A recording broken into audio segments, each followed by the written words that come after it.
আসসালামু আলাইকুম দর্শক, আজকে আমি শুকনা চালের গুঁড়ার বাহারি নকশি একটা পিঠার রেসিপি শেয়ার করব।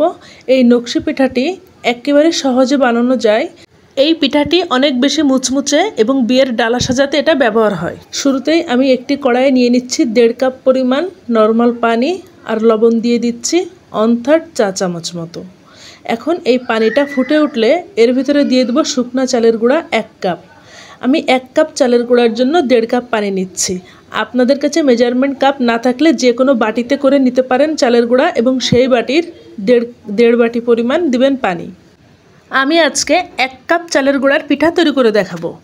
এই পর্যায়ে চুলার জালটা কমিয়ে 2 মিনিট মতো ঢাকনা দিয়ে ঢেকে রেখে দেবো চুলার উপর। 2 মিনিট পর ঢাকনাটা সরিয়ে নিয়ে আবারও চামচ দিয়ে এই ডোটা খুব ভালো মতো মেখে নিব এবং চুলাটা নিভিয়ে দেব। এখন আমি এই ডোটা একটা প্লেটে ট্রান্সফার করে নিচ্ছি এবং এটা আমি ঢেকে রেখে দেব ঠান্ডা হতে। যতটুক ঠান্ডা হলে হাত দিয়ে মথে নেওয়া যায়। ঠান্ডা হলে এখন এই ডোটা হাত দিয়ে খুব ভালো মতো মথে নিতে হবে। যত বেশি মথা হবে এই ডোটা তত বেশি সফট হবে। আমি খুব ভালো মতো মথে নিয়েছি। মথে নেওয়া হয়ে গেলে এটা আমি একটা পিঁড়ি বেলুনের উপর নিয়ে নেব। আপনারা ভেজা কাপড় দিয়ে এই ডোটা ঢেকে রাখতে পারেন, এতে করে ডোটা ড্রাই হয়ে যাবে না।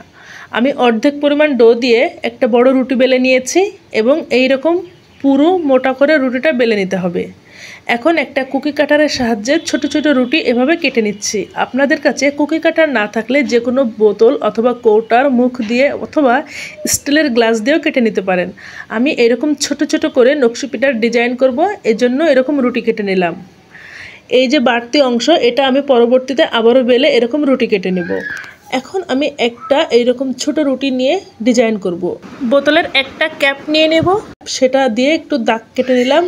এরপর একটা টুথপিকে কিছুটা তেল মেখে নিয়ে এইভাবে ডিজাইন করে নিচ্ছি। আপনারা ভিডিও খেয়াল করলেই বুঝে নিতে হবে যে কিভাবে আমি ডিজাইনটা তৈরি করছি। আমি একটা মশার যে কয়েল আছে তার যে স্টিলের স্ট্যান্ড পাওয়া যায় সেই স্ট্যান্ড দিয়ে সাইড দিয়ে ডিজাইনটা কেটে নিচ্ছি। আপনারা যে কোনো টিন অথবা ঔষধের যে খোলাটা আছে সেটা দিয়ে এটা কেটে নিতে পারেন। তৈরি হয়ে গেল আমার একটা ডিজাইন। এইভাবে তারার মতো করে পিঠার শেপগুলো আমি দিয়ে নিয়েছি। সবগুলো পিঠা আমার তৈরি হয়ে গিয়েছে। এখন পিঠাগুলো ভেজে নেব। এর জন্য প্যানে তেল খুব ভালো মতো গরম করে নিতে হবে। এরপর মোটামুটি মিডিয়াম টু হাই হিটে পিঠাগুলো ভেজে নিতে হবে। আমি টোটাল 2টা ব্যাচে পিঠাগুলো ভেজে নেব। তেলটা অবশ্যই ভালো মতো গরম হতে হবে। এই পিঠাটা আমি 2বার করে ভাজবো, এই জন্য প্রথমবারেই আমি কালার করে ভাজবো না। একটা সাইড শক্ত হয়ে গেলে চামচ দিয়ে উল্টে দিব। লক্ষ্য করুন পিঠাটা কত সুন্দর তারার মতো ফুটে আছে। পিঠাটা মোটামুটি এরকম যখন হালকা কালার এসেছে এবং মোটামুটি শক্ত হয়ে গিয়েছে তখন আমি তুলে নিচ্ছি। পিঠাটার কালার এই পর্যায়ে এইরকম আছে। পিঠাটা আমি ফ্যানের বাতাসে ঠান্ডা হতে দিব। এই ঠান্ডা হলে পিঠাটা আরও একবার ভাজতে হবে। পিঠাটা কেন 2বার ভাজবো সেটা আমি পরবর্তীতে বলবো। এখন গুড়ের শিরাটা তৈরি করব। আমি একটি কড়াইয়ে 1 কাপ মতো গুড় নিয়েছি। এটা খেজুরের গুড়, আপনাদের কাছে যে কোনো গুড় থাকলেই হবে। এখন এর ভিতরে পানি দিয়ে দিচ্ছি সামান্য পরিমাণ 1/3 কাপ। একটু দারুচিনি এবং এলাচ দিয়ে দিচ্ছি, এতে করে সুন্দর একটা ফ্লেভার যোগ হবে। এখন আমি এই শিরাটা ঘন করে জাল করে নেব।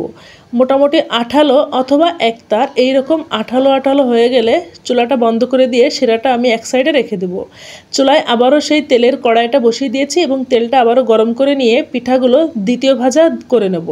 পিঠাটা 2বার ভাজার ফলে অনেক বেশি মুচমুচে হবে। দ্বিতীয়বার ভাজার সময় অবশ্যই পিঠাগুলো আমি কালার করে ভেজে নেব। মোটামুটি একটা গোল্ডেন ব্রাউন ঠিক এইরকম কালার যখন হবে তখন আমি পিঠাগুলো তেল থেকে তুলে নিচ্ছি এবং এই গরম গরম পিঠার সাথে সাথে সেই গুড়ের যে শিরা তৈরি করে রেখেছিলাম তার ভিতর দিয়ে চামচ দিয়ে নেড়ে চেড়ে শিরার সাথে একেবারে মিশিয়ে দিতে হবে এবং এই শিরার ভিতরে পিঠাটা 2 মিনিট থাকলে শিরাটা খুব সুন্দর মতো চুষে নেবে। 2 মিনিট রেখে পিঠাগুলো আমি শিরা থেকে তুলে নিয়েছি। তৈরি হয়ে গেল আমার নকশি পিঠা।